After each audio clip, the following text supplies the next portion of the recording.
Hey, good morning, family and friends. How are you doing today? I hope you are doing great. And I welcome you to this beautiful day. It's a beautiful day. Officially, we are in the spring, and I know great things, great thoughts are springing up because when you have great thoughts, you begin to do great things and live greatly. So, I welcome you and also welcome you to this live broadcast. And I want to drop this quickly. I want us to share or consider what I titled Friends of God or Jesus. Friends of God, Friends of Jesus. Of course, religious people love their God, whoever that God is, but none of them has been able to show the God they believe in, the God they worship. So actually, they only believe in God, they don't know God. Nobody that say they believe in God can say they know God also, because it can never be possible. If you read a place in the Bible like Galatians chapter 4 where Paul said that you have known God, but quickly, they put no, or rather that you are known of God, not that you, because they already said nobody can know God. But now they say that you have known God. You cannot know God who you have not seen, because you cannot say you know somebody you have not seen. For you to say you know somebody you have not seen, you have mental problem. You have to lost your mind to have such belief, to have such concept. For you to say that you know the person, you have not seen the person, you don't know the color of the person, you don't know how the person look, you don't. Especially Christians, when you say that your God is invisible, your God is a spirit, you cannot see him, then how do you see Jesus sitting at the right hand of God? How do you see God sitting on the throne? But you said he's a spirit. If God is a spirit, spirits also sit on a spiritual throne. But you can see the throne of God, you see throne, you see the throne in the middle, they wrote it in the Bible, you also preach it. How can you say you know somebody you have not seen? And where Christians or believers or those that believe in God and Jesus and call them their friends is because from what they believe that Abraham is their father like children, right? So if Abraham is called in the Bible friend of God, although God never with his mouth called Abraham his friend, it's just Abraham was called a friend of God. That's what James chapter 2 verse 23 says. Then they in Second Chronicles, you remember the story of the war between Judah and their enemies, King Jehoshaphat. In Second Chronicles chapter 20 verse 7 say that Abraham is God's friend forever, right? Then that's where he says, and also in prophecy, but not in reality, not in truth. You cannot find anyone that is related to Abraham alive today. If Abraham ever existed, there must be at least one living relation of Abraham, but you cannot. No one, anyone that tell you they are Jews, they are people of Israel, Abraham is their father, they cannot prove it. They are, because Israel, the nation Israel was made up. They are thieves that stole African land and claim to be Israel, the chosen one. So they believe that God chose them to oppress other people. God chose them to control other people. God chose them to enslave other people. So that's where they get it in Chronicles. And also in prophecy, in Isaiah chapter 41 verse 8, that's where also you see God said, Abraham, my friend. But that's in prophecy. Prophecy is a hearsay. It's not the truth. There's no person that can say that God said to him or her that Abraham is his friend. And God cannot show up today to say that, because God does not exist. That God of Abraham does not exist, just as Abraham does not exist. So that's where people get it, being friend of God. But you're supposed to show who is your friend. How can you say God is your friend, yet you cannot see him? Imagine that. I used to use this practical stuff to make people understand, but though I know that Christians will say, oh, that's a natural mind. You cannot understand spiritual things with a carnal mind. Nonsense. If you cannot understand spiritual things with carnal mind, then why do you have spiritual words in a book? Book is carnal. book was made from the tree. The Bible you are using, the Quran you are using, the Torah you are using, they were made from the tree. Everything you are using in this world, you say, how can, if God's word is spiritual, how can you write it on a natural thing? If you can write it on natural piece, then you can equally, understand it with natural examples. So imagine you come back, you come back home, and your child or your son, your daughter tell you, Mom, Dad, meet my friend, his name is Jimmy.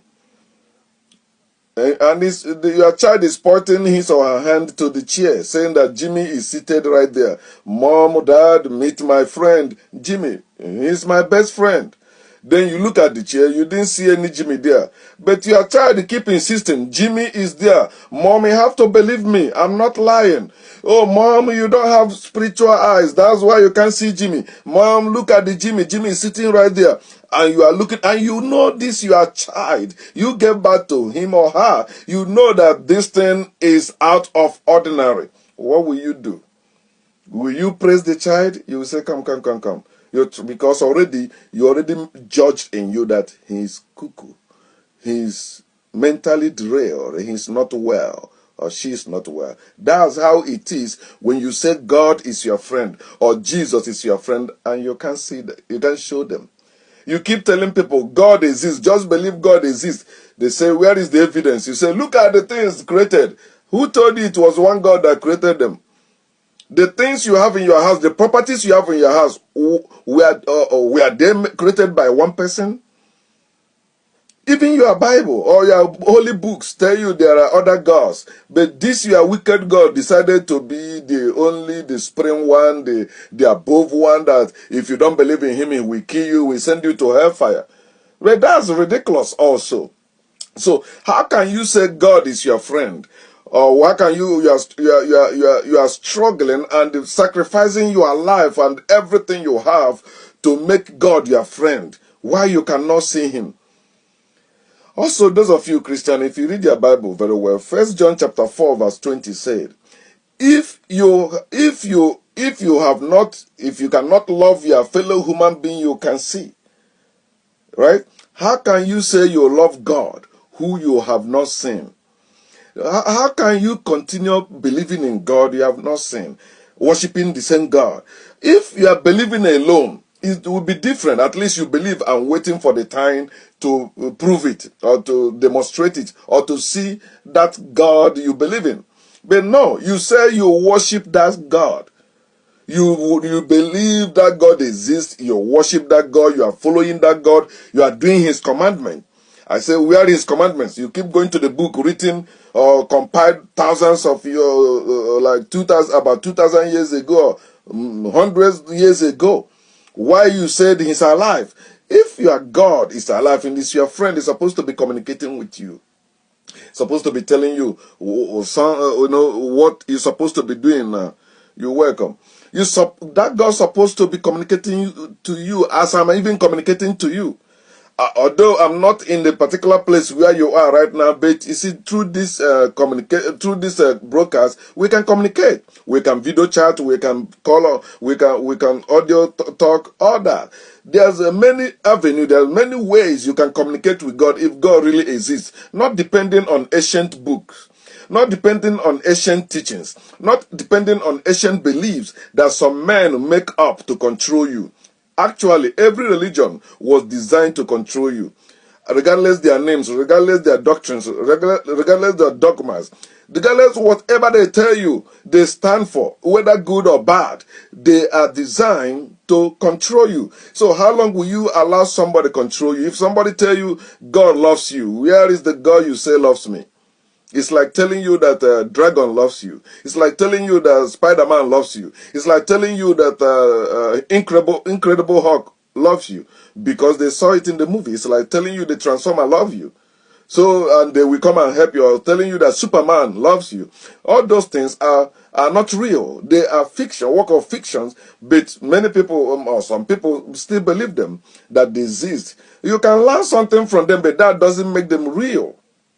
Okay, so when you say you are a friend of God, or you are a friend of Jesus, or God is your friend, or Jesus is your friend, you are saying it out of delusion. You are saying it out of belief. You are saying it out of religious belief. It's not truth. You know you are not saying the truth, but yet you will defend it.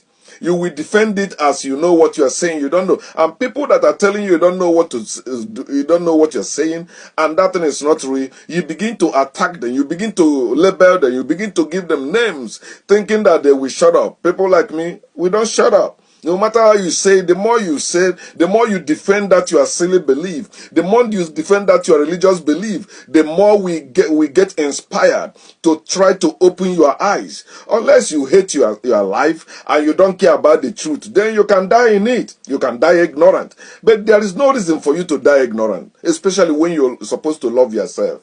Well, how can you love yourself when your religion asks you to love in God? You have not sinned. Religion asks you to love Jesus. You have not sinned.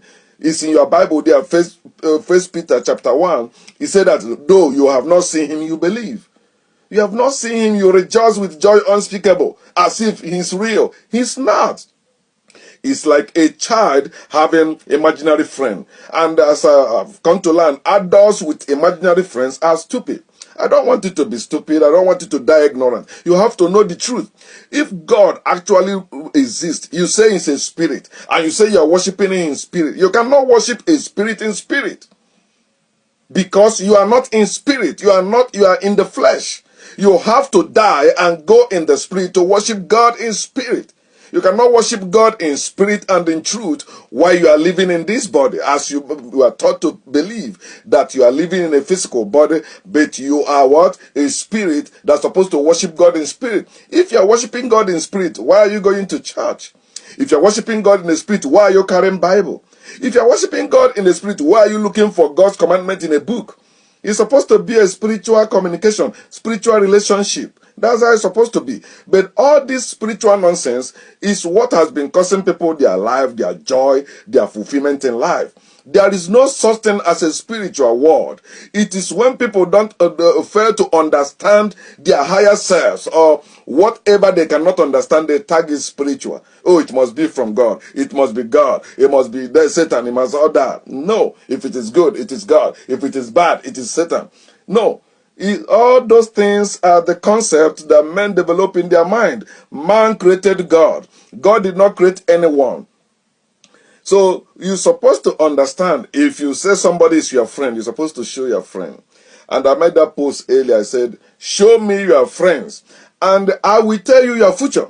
So if God is imaginary, if God is invisible, your future is also invisible, just as that God. If God is your friend, your future is invisible, and that's why you can never attend it. You say you are going to heaven, that heaven is invisible. You say you are going to, or some people will go to hell, it's invisible. Because those things are not real, but you believe them to be real. They're not. So, if you say that Jesus is your friend, and you cannot see Jesus, I'm telling you also your future with Jesus, your future about Jesus is also invisible. It can never be real. So you are just waiting in vain for Jesus to come and take you, because he never existed and he does not exist. You're supposed to ask yourself, if God is almighty and Jesus is almighty according to the Bible, so Almighty One supposed to reveal himself, show himself. Because when he uses reveal, many people go to maybe when they were sleeping, they have dream, or maybe so they have some trance. No, show himself. If somebody is real and that person is almighty, there should be nothing that can hinder that person to show himself to you. You're supposed to know that. But you see, they taught you that lie. And you keep believing the lie, keep passing it, and you get offended. You get upset when somebody is telling you it's a lie. That person is not telling you maybe to come and join him, as religious people do. Like me, I'm not asking you to come and join me. I'm just asking you to think for yourself. I used to believe that thing also. I used to believe there is God. I used to believe there is Jesus. I used to preach them. I used to defend them. But for the fact you are defending them is enough proof that they does not exist. Because if they exist, why are you defending them? You have seen great men and women say, don't speak for me, I speak for myself. You have seen wise men and women, when people are protesting for them, say, don't worry, I got this. I know I'm not guilty of that, and I will stand, even if it take my life. Then apply it to God. If God is almighty, Jesus is almighty, why can't they show themselves, at least to you? But they can't. You only say, I saw Jesus in the dream once or twice. You see people telling people have encounter. Do you need any encounter to see your Father?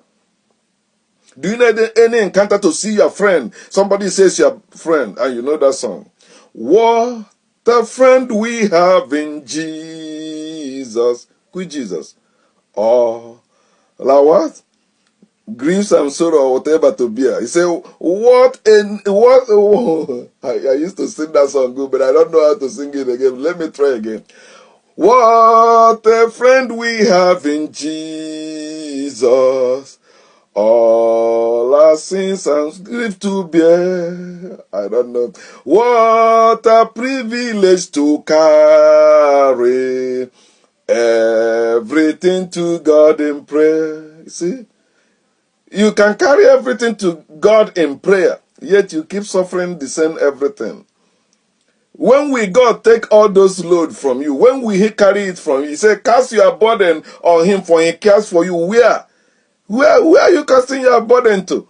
Imaginary being, imaginary friend. You are casting your being to that.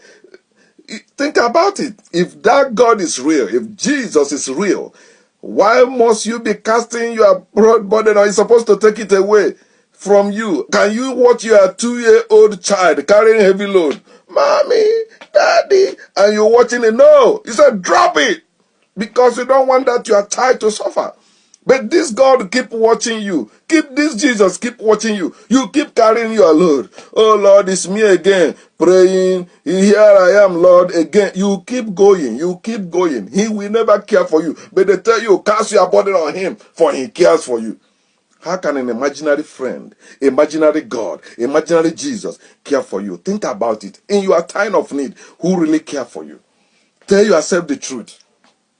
No imaginary God, no imaginary Jesus can pay your bill, can solve your problem, can buy you a food, or can give you any clothes to wear. God cannot do those things. It is either you or your fellow human beings, because we are real. We are the real gods. The God in heaven does not exist. The Jesus in heaven does not exist.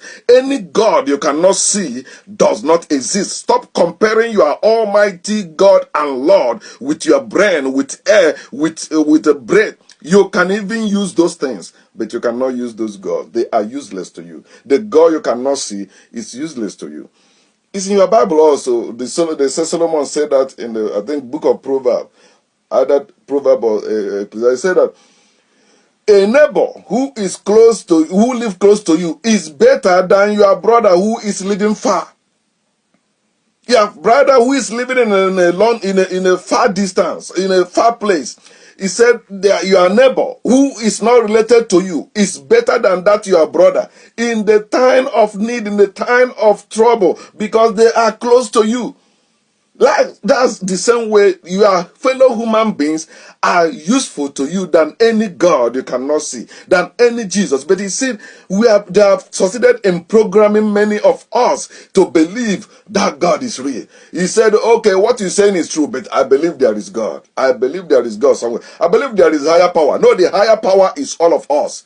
One of us is not higher, is not the same level with all of us. When all of us come together, of course, 3 people are higher than you. So when you join all the human forces together, they are higher than you. Not that there's another external power above man. No, it is with men all things are possible. Not just with you alone. It cannot be possible with you alone. You can never achieve anything in this world by yourself. You need each other.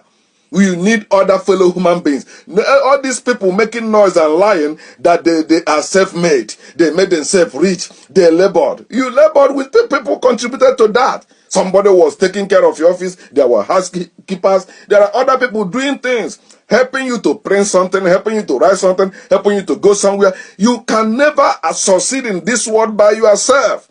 That's why you did not come into this world by yourself. Somebody gave birth to you, because without somebody you cannot be here. Not without God. You can be here without God. You are here because your parents brought you here. Not any God, not any Jesus. How I wish you get it. Let's see the definition of imaginary friend. The meaning of it. It says imaginary friends means, or imaginary friends are a psychological and social phenomenon where a friendship or other interpersonal relationship takes place in the imagination rather than external physical reality. Although they may seem real, they may seem very real to their creators. They may seem very real to their creators. God is real to his creator. Jesus is real to his creator. Anyone that created that God and Jesus, to them, they are real, but not in reality. They are real in their imagination. He said, although they may seem, not they are. They may seem very real to their creators. Children usually understand that their imaginary friends are not real. If children can usually understand after you explain to them or after they look around that their imaginary friends are not real, why can't you adults apply the same technique or the same idea or the same mind to that of your God? The God you cannot see is not real. I'm telling you, try it. Test that God. Your Bible says you can test God. Test that God. Test him in this. Let God show himself he cannot. At least on this screen. Why are you too afraid of God that he will kill you? If God exists, he will not kill people that say he does not exist. He will show himself and shut them out. And he will love them, because people that are telling you that God does not exist, they are not saying it out of ignorance. No. They tell you why there is no God. You say, no, there is God. Okay, let us see that God. If you say God exists because he created the whole world, so is that God dead now? You say, no, he's waiting for some time. When he allow everything to happen, then at last he will come. And that's nonsense. Think about it, my people. Think. So, when you say that Jesus is your friend, I want to read from the Bible where also that Christians get that silly idea about Jesus being their friend. Let me say it again. If Jesus is your friend, show me your friend. If you cannot show me your friend, you are stupid. If you say Jesus is your friend, but you cannot show me your friend, show me your friend, I will tell you your future. Show me your friend, I will tell you who you are. If your friend is imaginary, you are stupid. If your friend is invisible, you are delusional. You're supposed to show me your friend. If God is your friend, show me God. If Jesus is your friend, show me Jesus. Don't tell me I will encounter him in the dream. Don't tell me I will encounter him one day. That means you don't know your friend. You're supposed to tell me how your friend look. You tell me your friend is a spirit. Are you a spirit? If you say you are a spirit, what are you doing here? Get out. If you are a spirit, go to the spiritual world or spirit world. This is a natural world. This is a physical world. So you have to have natural friends, physical friends, not imaginary friends, not invisible friends. In John chapter 15, 13 to 15, let me read it, then you judge with me.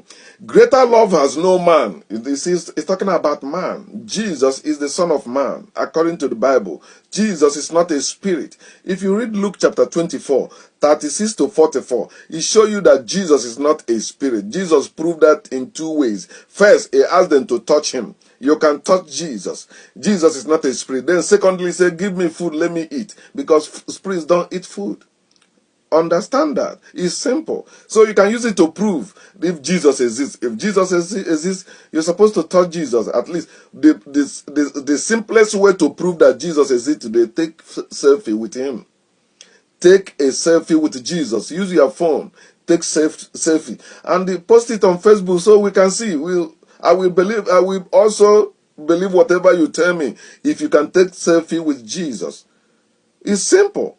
It's not a hard thing to do or to ask. So Jesus, according to what they wrote in the Bible, Jesus says always on the ready to deceive all this nonsense. They tell you a word on the ready is the word of Jesus. He said, greater love has no one than this, than to lay down one's life for his friends. That's where Christians, that's where they put their stamp. Yeah, Jesus gave his life for me. Have you seen the Jesus you said that gave his life to you? How can your best friend give his life to you and you cannot see him? That means he's dead, right? But you believe he died and rose again on the third day. So if Jesus rose again on the third day, you're supposed to see him. Let me repeat it again. Luke chapter 24, 36 to 44. Read it and tell yourself the truth. If Jesus gave his life for you, he's supposed to show himself. How can Jesus give his life to you and he cannot show himself again? The man that was born blind in John chapter 9, after Jesus made him to see, they threw him out of the temple. Jesus showed himself to him and said, man, you're supposed to do what the man said. Who is the man? He said, I'm the one. I'm the one that helped you. Jesus supposed to show himself to you. If Jesus gave his life to you, he's supposed to give his presence also. It's simple. If Jesus, you know what it means to give life, to give one's life. That's the highest sacrifice you can do. So it's little time for him to show himself. If Jesus died on the cross for your sin, why can't he show himself to you today? And end your misery, end your suffering, end your pain, end all these things. Because when you see him, he said you are forgiven. You are healed by your faith, you are saved. But it cannot happen. Verse 14, he said, you are my friends if you do whatever I command you. It's not whatever I commanded you even. It's in the present. So if Jesus is your friend, let him command you. Not you going to church for any pastor to command you. Not you going to the Bible to read what Jesus said to people in the Bible. If Jesus is your friend, then do what he commands. What is Jesus commanding you to do today? It's not going to Bible and quoting what already written there. No, that's nonsense. Nothing in the Bible was written for you. Nothing in the Bible was written to you. And that's why they tell you to whom they were directed. It never to you. Letter of Apostle to Corinthians, to Philippians, not to you Africans, not to you Europeans, not to you that is living today in whatever country you call it. And the people they were written to, all of them are dead. None of them is alive. But you manage to dig it up and say, it's for you. It's not for you. If you are my friends, you are my friends if you do what I command you. What has Jesus commanded you today? He cannot command you because it does not exist. If he command you, it's in your head and he can never agree with what is happening in the world. He cannot command you to go to church. He cannot command you to give tithes and offering because he never collected one when he was here according to the Bible. So Jesus is not commanding you today. Where is Jesus commanding you on what to do today? You're supposed to let Jesus command you, not your pastor commanding you, not your GO commanding you, not your pope commanding you, not your apostle commanding you, not your prophet commanding you, not your spiritual father or mother commanding you. Why are you afraid of a spiritual husband and spiritual wife? Nonsense. Hear what they say Jesus also said in verse 15, John 15, he said, no longer do I call you servants, for a servant does not know what his master is doing. See, you don't know what God is doing, so you are a servant. You don't know. He said a servant does not know what the master is doing. Do you know what Jesus is doing right now? You don't know. Because you are a servant. I'm a servant of God. I'm a servant of Christ. And so you are a servant of Christ. When they say they are a servant of Christ, they don't know what Christ is doing. He said a servant does not know what his master is doing. When you said you are a servant of God, that's why you are ignorant. All is in your Bible. God said that who is as blind as my servant? Who is dumb as the prophet, as my messenger? God said that in the book of Isaiah. Eh? You are a servant of God. That's why you are ignorant of what he's doing, because a servant does not know what his master is doing. It's not my word. I see Christians getting upset on Facebook when I say that God is a liar. And I give them the Bible, where Bible show that God is a liar. Genesis chapter 2, 16 and 17, and Genesis chapter 3, 1 to 12. You can see that God is a liar there. God lied in the Bible. The first person to lie in the Bible was God. He said the day they eat of this fruit, they will die. They ate it, they did not die. God lied. But you are too afraid to admit it. You are too afraid to say that because you are a servant. You don't know what your master is doing. Slaves don't know what their master is doing because the slaves are not allowed into the inner room. They are not allowed. The master cannot come and tell the slaves, today this is what I want to do. No, the master tell the slave, this is what you will do. Go do this. Go clean my house. Go do this. That's what the master will do. But hear what Jesus said also. He said, but I have called you friends. For all things that I heard from my Father, I have made known to you. So why are you still ignorant of the things of God? You say you don't understand. Jesus said, if you are his friend, right? He called you friends. If Jesus called you his friends. So he said, all things that I heard. Not that he know even Jesus does not know everything of God. That's why I said he don't know when he's coming back. He said nobody know, only the Father. And you say Jesus is God. Jesus is ignorant God. If Jesus is your God, he's ignorant, and that's why you are ignorant, because whoever or whatever you worship, you are like that. If you are worshiping invisible God, if you are worshiping invisible Jesus, everything about you will be invisible also. You will keep living in delusion because reality will be far from you. Say, for all things that I heard from my Father, not I know, I have made known to you. So has Jesus made everything known to you if Jesus is your friend? Think about it. I want you to really give serious thought on this. Stop living on your own imagination. Begin to verify your own imagination. If you really conceive those imaginations, bring them into fruition. If you believe that Jesus exists, then see Jesus. Don't just believe it. You need to see Jesus. Okay? So stop comparing your friendship with Jesus with anything until you show me Jesus. Show me your friend. I will tell you your future. I don't need to close my eyes to tell you your future. I don't need to prophesy now. I can do that also, but that's crap. That's nonsense. Show me you are God. I will tell you your future. Show me you are Jesus. I will tell you your future. Show me you are God. I will tell you who you are. Show me you are Jesus. I will tell you who you are. Until you do that, but you still believe they exist, you are stupid. It's time to stop being stupid. When somebody say you are stupid, why you are stupid, that's not insult. That's not wrong. The person is just telling you to wake up and be real. Be for real. Things that seem real is not real until they are real. So if Jesus and God exist, let them be real today, not just to you in your secret place, to everyone.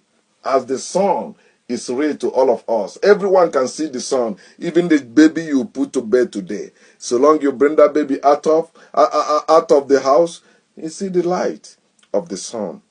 And I know you are enjoying the light of the sun. And if that God exists, if that Jesus exists, you should be enjoying the light the knowledge of that God and Jesus. But you don't have them because they does not exist. Think about it and have knowledge of whatever you worship. Know the truth and follow the truth. Thank you, my friend, family and friends. This is what I want to share with you. But remember, show me your friend. Then I will tell you your future. Have a good future. Peace.